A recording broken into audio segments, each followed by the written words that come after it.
Bwana unamjua Cristofao Pesencians Mabululu, mshambuliaji hatari sana ambaye anacheza pale kwenye kikosi cha Al Ittihad. Ni miongoni mwa washambuliaji ambao wamesumbua sana kwenye bara la Afrika kwenye michuano ya AFCON ambayo ilifanyika pale Ivory Coast akiwa na timu ya taifa ya Angola. Alifanya vizuri sana yeye pamoja na wachezaji wenzake kwenye kikosi cha timu ya taifa ya Angola. Walikuwa na wakati mzuri sana na ni mshambuliaji ambaye anacheza pale Al Ittihad. Nafikiri kwenye mechi pia ya Simba dhidi ya Al Ittihad kwenye kombe la shirikisho barani Afrika mlimuona pale Benjamin Mkapa, alipiga bonge moja la bao. Lakini pia kwenye ile game ambayo ilifanyika kule kwao Libya tulimuona ni miongoni mwa washambuliaji bora sana kwenye kikosi cha Al Ittihad kwa kipindi kile. Lakini huyu ni mshambuliaji ambaye anaonekana hana furaha kwenye kikosi cha Al Ittihad, na inaelezwa kwamba tayari yuko kwenye mchakato wa kuvunja mkataba na klabu ya Al Ittihad ili akatafute changamoto sehemu zingine.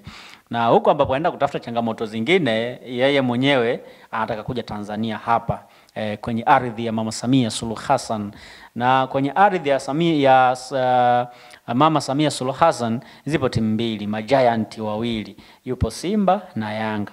Sasa hizi timu zote mbili zinahitaji saini ya yu mwamba. Lakini unawajuaga Simba Simba mnawajua vizuri.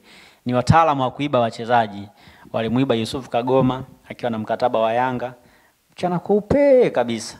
Nakumbuka mpaka Yanga walitoka na mikataba na wakati ule mwanasheria wao na afisa habari Alikamwe pamoja na watu mbalimbali, watu wa digital wa Young Africans. Unakumbuka toka na mikataba wanaimba hivi wanacheza na ile mikataba ile ya Kagoma. Lakini mwisho wa siku Simba wakafanya umafia wa kutisha, wakamchukua Kagoma wakamtia pale Msimbazi.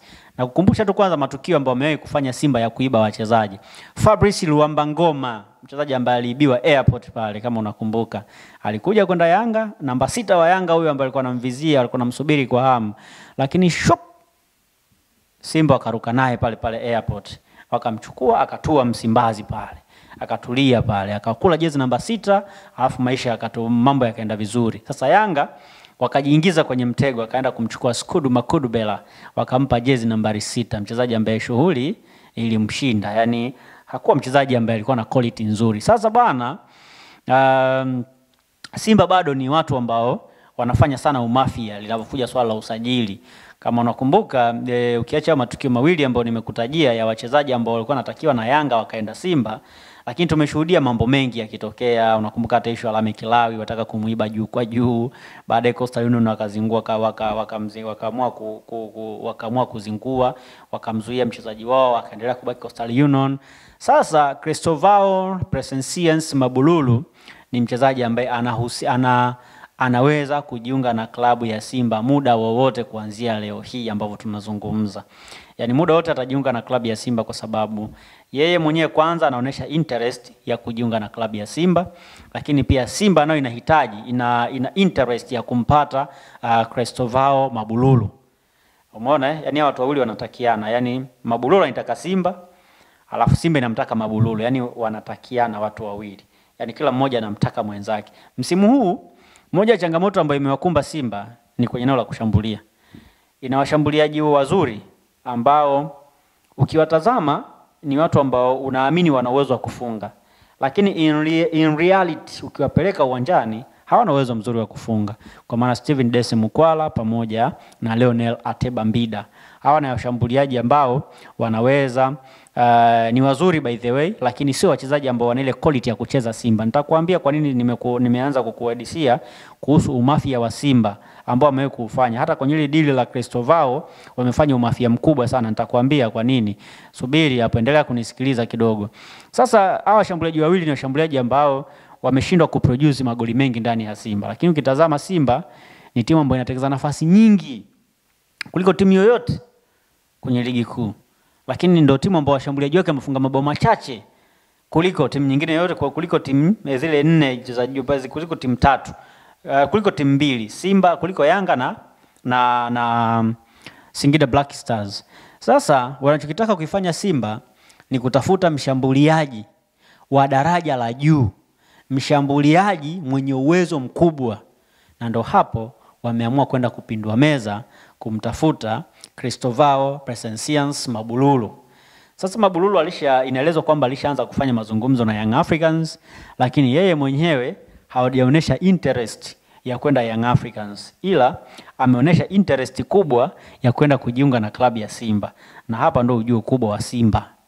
Yaani Mabululu anaamini kwamba Simba ndo timu bora zaidi Tanzania na ndo timu ambayo inaelekea kufanikiwa zaidi kwenye soka la Afrika kwenye siku za hivi karibuni. Itaenda kufanikiwa zaidi kuliko timu nyingine yoyote kwenye siku za hivi karibuni. Kwa nini Mabululu ametazama hivyo?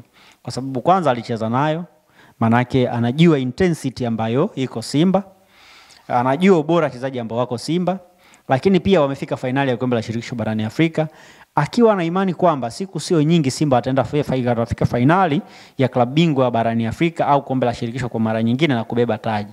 Manake dream kubwa ya Mabululu ni kubeba taji. Kwa hiyo ndo maana anaona kwamba akiwa Simba ni sehemu ambayo ana uwezo wa kwenda kupata mataji. Kwa taarifa ambayo nimepata kwa watu ambao wanamwakilisha, manake taarifa nimepata kwa watu ambao wanamwakilisha Mabululu, wao wanaona kwamba Simba iko kwenye level kubwa sana barani Afrika. Na kwao ni fahari kuona mtu kama Mabululu anacheza Simba. Yaani kwao ni fahari. Unaona namna ambavyo Simba imekuwa kubwa Lakini kwa nini hawaoni kwamba Mabululu kucheza Yanga ni fahari? Hawaoni hivyo kwa sababu wanaamini kwamba Yanga hii inafanya vizuri kwenye mashindano ya kimataifa kwa kubahatisha. Yaani ile consistency haipo. Na of course yes. Msimu mwaka juzi Yanga walicheza finali ya kombe la shirikisho. Msimu uliofuata wameishia robo finali kwenye klabu bingwa. Msimu huu wameishia makundi. Sasa sometimes ukiwa na mchezaji ambaye ana muendelezo mzuri, ukiwa na timu ambayo ina muendelezo mzuri, manake kila season itakuwa inaandika chapter mpya. Kila season itakuwa inaandika chapter mpya. Simba ina zaidi ya misimu 6 wanagonga robo finali. Ina misimu 6 wanagonga robo finali. Msimu wa 6 wamefika finali. Manake they have something special. Wana kitu fulani special sana. Na ukitazama wanaongoza kwa kufunga mabao ni viungo tu wa Simba. Kwa mfano Jenchaza Ahua, ambaye hata kwenye kombe la shirikisho yeye ni top scorer namba 2 kutoka Simba.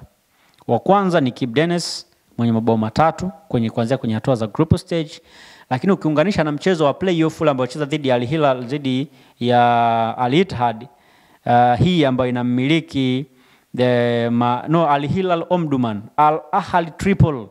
Yes, Al Ahly Tripoli ambayo inamiliki Mabululu, atakuwa ana mabao 4, ndo top scorer wa Simba. Lakini pia ukitazama anayefuata ni Jenchaza ambaye amefunga kwenye mabao 5, amefunga 3, ameassist mara 2. Na ukiangalia Al Ahly Tripoli ni timu ambayo inamiliki Mabululu, lakini bado kwa quality ya kwake na namna ambavyo anacheza na maisha ya pale Libya, yeye anaona kwamba haviendani. Ingawa Al Ahly Tripoli wanamlipa pesa nyingi. So tusubiri tuone litakuwaje, lakini kuna uwezekano mkubwa sana Simba kumpata Mabululu mwishoni mwa msimu huu na akawa nyota wa Simba kwa msimu unaokuja. Kwa hiyo tutaenda kushuhudia Simba ikipata mshambuliaji ambaye ni kila mbele ya lango, mshambuliaji mwenye uwezo mzuri wa kufunga mabao, and I believe ataenda kufunga mabao mengi ndani ya kikosi cha Simba Sports Club.